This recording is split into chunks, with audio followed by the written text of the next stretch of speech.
Dome Sports Talk worldwide with some news from the world of boxing. So y'all know what time it is. You ain't in a rush to get concussed. Now, let's talk a little middleweights. But if you're going to notice, it's going to go up as we go along, right? Now, you're on the undercard of Josh Warrington and Carl Frampton, who I'm probably not talking about much because if I do, it would turn into a Guillermo Rigondeaux video, right? You know, same thing with Chisora and Dillian White. You know, it could turn into a Luis Ortiz video, you know, because I'm not going to forget the people that people are trying to forget. You know, and I know that Carl Frampton don't want nothing to do with Guillermo Rigondeaux, right? And so I would mention that because every time they ignored him, and then look what happens. It's a weigh-in, and everybody's all hyped about Carl Frampton, right? And that was one of those things that kind of irks me when, wait a minute, here's a guy here, you know, that you can fight. That's you know, been there, formidable and old and whatever. See, it's happening. Don't let me even start talking about Taz, Guillermo Rigondeaux, because that would happen. We're talking about one of the undercard fights. A short notice fight, which means 2 or 3 weeks they knew about the fight. And that would be former WBO middleweight champion Billy Joe Saunders, right? Back in action versus a guy named Charles Adamu, right? And it's pretty short notice, 2 or 3 weeks. I don't know how long they've been knowing about this fight. It hasn't been that long, but, you know, it's a stay busy fight because Billy Joe Saunders, you know, he had the doping issue. He was supposed to fight your boy Demetrius Andrade, but he got caught doping, and he has to take that obligatory 6 months that they're giving people right now because that's what Canelo got. So he had to get 6 months out. So, you know, but he couldn't fight in Britain. So, don't let him fight in Britain. Cool. You know, keep him a little bit busy. But here's the deal. You know, he fights a middleweight, right? He's fighting a super middleweight, right? An old dude. This guy's 41 years old. Now, Billy Joe Saunders comes in and he weighs 178.5 pounds. 178, right? He's supposed to come in 160. Short notice. But that's damn near 30 pounds heavier. Or 20. You know what I'm saying? 18, excuse me. You know, close to 20 pounds heavier.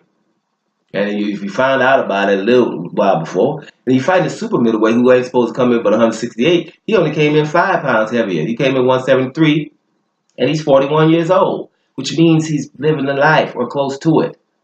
Now, I know people was a short notice fight. What you talking about? Well, you know, you could have came in at 167 or something like that. That's what I'm talking about, right? If there's a little discipline there, and to show you that it's possible.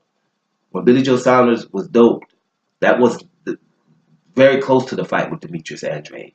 Another guy found out that he had to fight Demetrius Andrade on 10 days' notice, and that was Walter Cantadacqua. Do you remember that? Walter Cantadacqua. He's also over 30 years old, right? He was able to make 160 within 10 days. Those kind of people we forget. Julius Ndongo, I'm just mentioning just to mention him. Julius Ndongo. Walter Cantadacqua. People that are ready, even if it's short notice.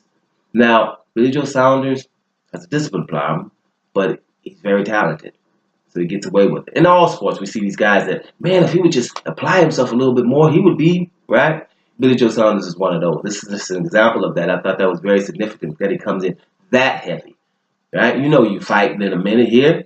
You're on Twitter all the time. Get off of there and get in the gym, man. You're one of the best. Soon as he's not dope no more and his suspension runs out, he can get right back in the mix. This guy boxed David Lemieux's socks off, right? Nobody else do that. And after he's done that, look who Canelo was trying to fight. Canelo, if dude didn't had this last fight, David Lemieux would have fought that last fight against Toriano Johnson and beat him. He was going to be the next guy for your boy, Canelo Álvarez, if he wasn't dehydrated. Now they like, oh, he was dehydrated. Well, we'll fight him at 168. Trying to fight him, and his socks got boxed off by Billy Joe Saunders. So bad that Canelo, who wants to fight Lemieux, said after that fight, what did he say? We don't want to fight Billy Joe Saunders because he's a runner. So Billy Joe, this is not to knock you, homie. This is to tell you, stay on the grind, homie. Stay on the grind. You're one of the best at middleweight. There's no doubt about it. And you don't even need to go up to super middleweight yet until you handle your business there. And middleweight is booming. Billy Joe Saunders is the problem for everybody if he can stay motivated. 178 0.5 pounds for a fight is too much. Get yourself back together, Billy. That's all we're saying here. Now, Charles Adamu, 41 years old, coming in at 173. I think anybody 41 years old, Charles Adamu is 32-13, right? 25 knockouts, which means he got a little pop. But at 41 years old, without even seeing him, not going to look at any footage of Adamu or nothing like that, I would just say Billy Joe Saunders will be able to outbox this guy, right? But at 178 pounds, we don't know. So I might give that fight a look. But back to the point, Billy Joe, you're weighing too much. I don't care how short notice it was. If it wasn't for 15 minutes before the fight, not supposed to be walking around that big, right? Then you got about 3 weeks to train for a fight. That means you're too heavy. Get it together, homie. Dumb Sports Talk. Worldwide. And I'm up out of here, y'all.